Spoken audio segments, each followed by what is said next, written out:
Um, I was in New Orleans all last week doing reviews all over New Orleans, and the people in New Orleans kind of cut up and kind of acted a fool. And I was accused of a lot of stuff, right? So like I was accused of tearing down Black-owned businesses. I was accused of clowning the city. I was accused of downing restaurants in the city, this, that, and the third. And so on my rebuttals back to those accusations, I would say things like,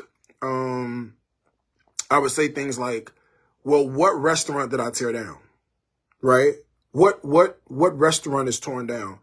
And then it's like, it's silence and it's crickets, right? Even on here, on this page, there was a guy named Vincent Jones, the second, I think was his name or something like that. Vincent went ballistic, like post after comment after comment after comment. And he like basically accused me of doing like a bunch of stuff that I never even did, right? And he doubled down. He doubled down and he was like, no, da-da-da-da. And I'm thinking to myself, well, what did I say about the food in New Orleans that was so bad? What did I say about it? Nobody can quote me. So this is what she said. This is her. So she was one of the ones who, when I posted the photos of where I was, she had this whole like diatribe of things to say. Granted, you know, she's probably from New Orleans or people in New Orleans and she's just got something to say. And I always say this, if I don't serve you any longer, you should unfollow, right? Because like I don't follow anybody that basically it doesn't serve me anymore, right? So this is what she said. Good morning, Darius. I commented a few days ago on a post I was bothered by. First of all, that's crazy, right? You're bothered by a post by a person that you don't know in real life.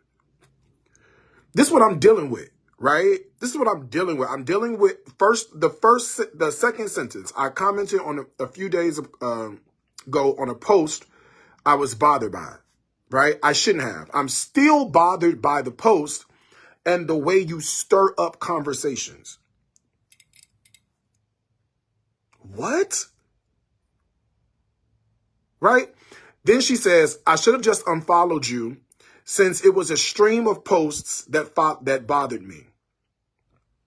So now she's going further in criticizing my work, right? Fine. It is what it is. I have to remember that what you post indeed is your prerogative, as is what I post. I ask that you forgive me for being arrogant and disrespectful. The same actions I felt in my heart, you were being. You couldn't have. You couldn't have. You couldn't have. There's no way you're telling me you felt I was being disrespectful and bothered the same way you were. Because I never voiced my opinion to be disrespectful, right? 2, I was never bothered. She says, it never occurred to me as I was typing that I could be wrong or that you could be right.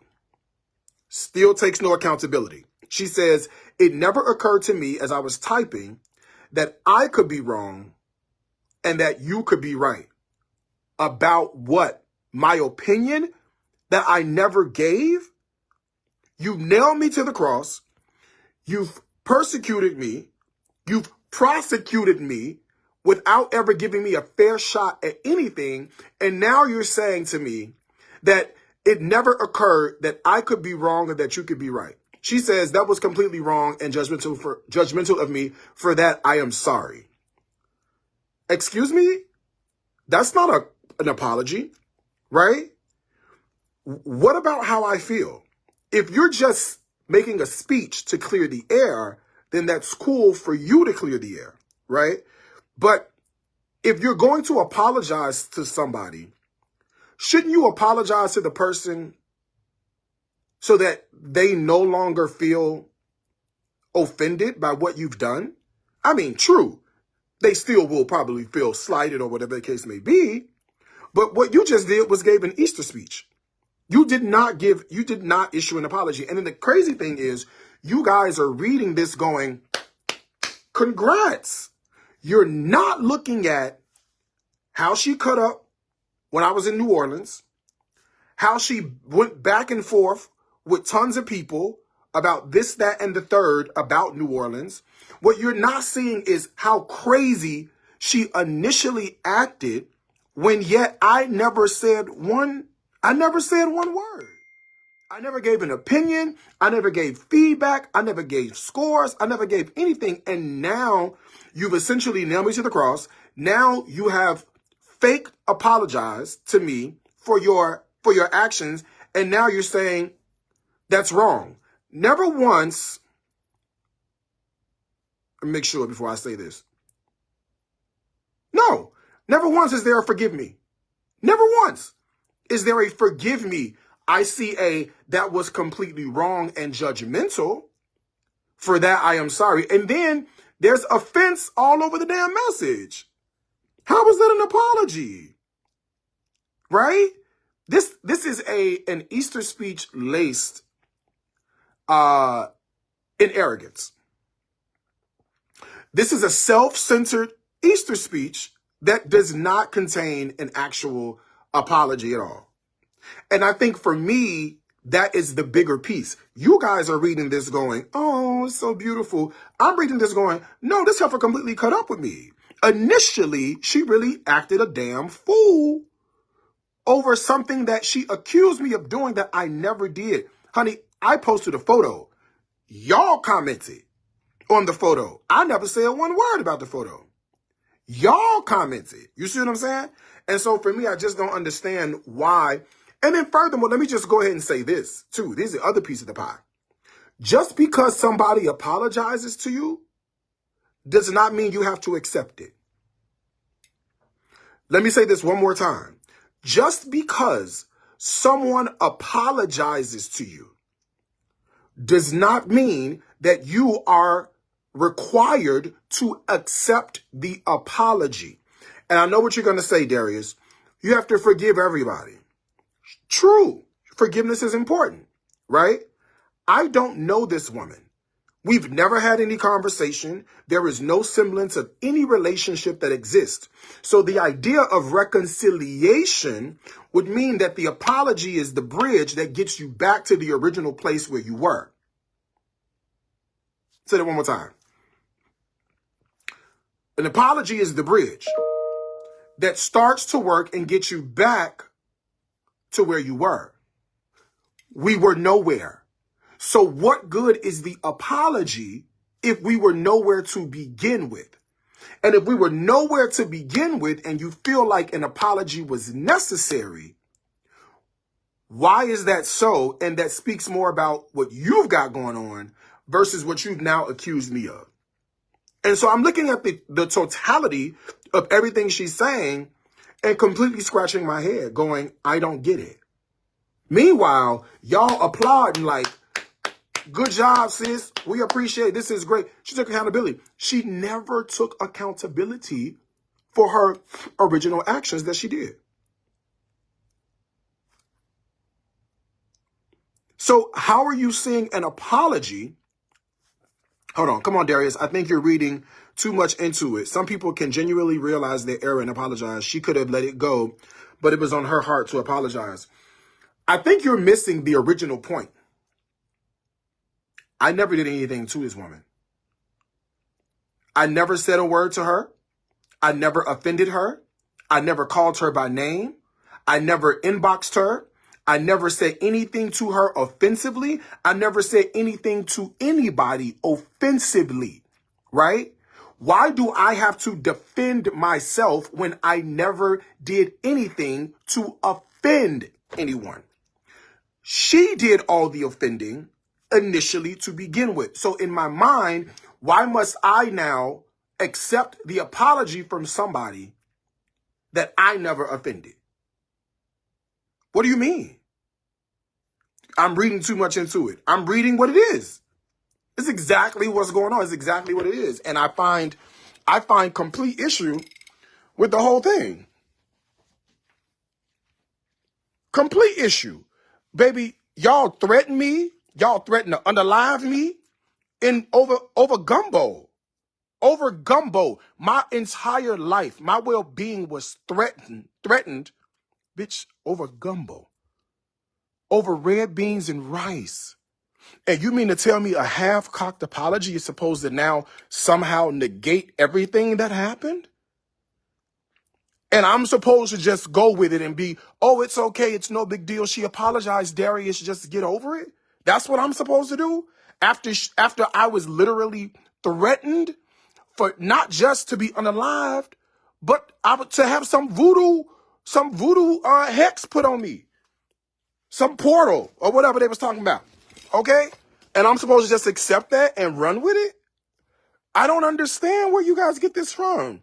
And then the other thing about New Orleans I don't understand is New Orleans is extreme. There's a comprehension issue in New Orleans.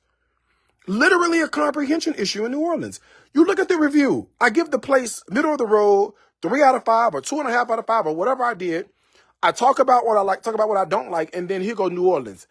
Quit bashing our stuff. Where did you hear a bash? What are you listening to? What are you listening to? Are you understand? And then, the other thing about New Orleans too that really I don't understand. New Orleans is the most addendum city. There's an addendum to everything you do in New Orleans, right? Oh, go to this place and you go to this place, right? And then they say, oh, but you didn't get this. Nobody gets this. Nobody gets that off the menu. I have a question. If an item is listed on a menu, that means it can be ordered, right? And if I ordered something that was on the menu, that means it should be halfway decent.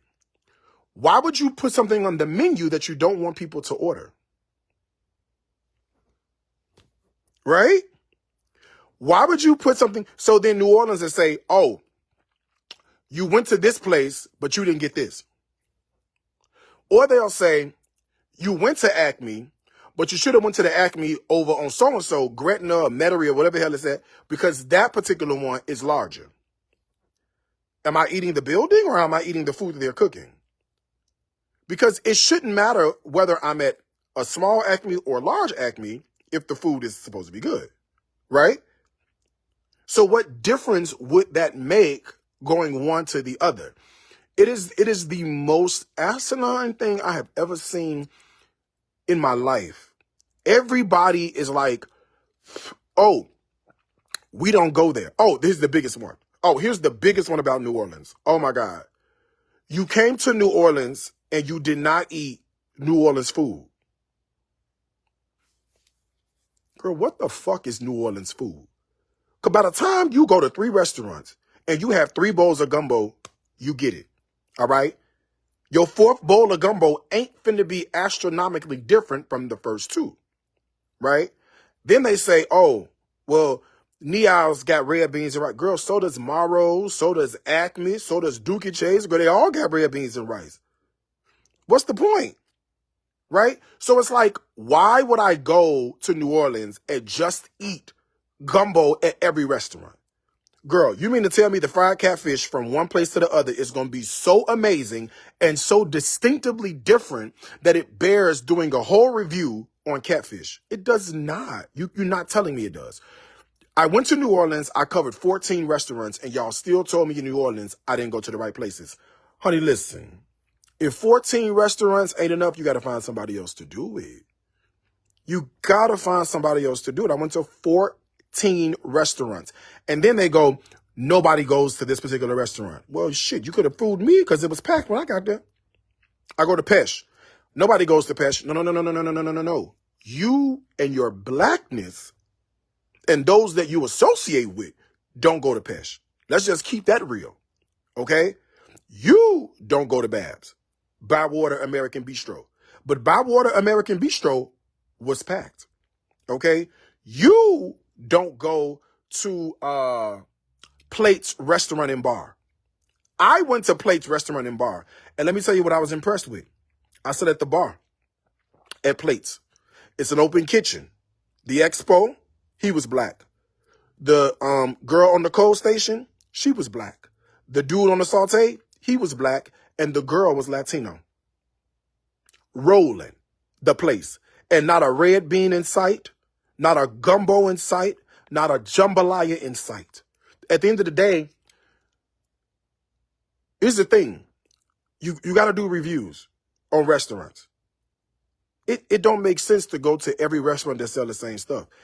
I tell you what, do it like this. Y'all live in New Orleans.